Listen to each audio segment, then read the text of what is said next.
Men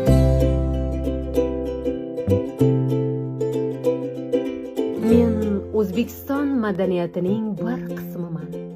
Men sizga aytsam, butun dunyo xalqlari bizning madaniyatimizga havas qilishadi. Men o'sha mashhur Registonman. Butun dunyodan keladigan sayyohlar bizdagi tarixiy obidalarga juda qiziqishadi. Men shaxmatdagi shohdonachasiman. So'nggi yillarda o'zbekistonlik yosh shaxmatchilarni butun dunyo tanimoqda. Men esa 2024-yilda bo'lib o'tgan Parij Olimpiadasi medaliman. O'zbekistonga men va do'stlarim jami 13 ta medal kelganmiz. O'sha vaqtda O'zbekistonni yaxshiroq taniganman. Men O'zbekiston bayrog'iman.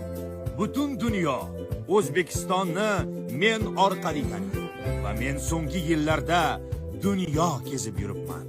Bir so'z bilan aytganda, O'zbekiston bugun jahon e'tirofida.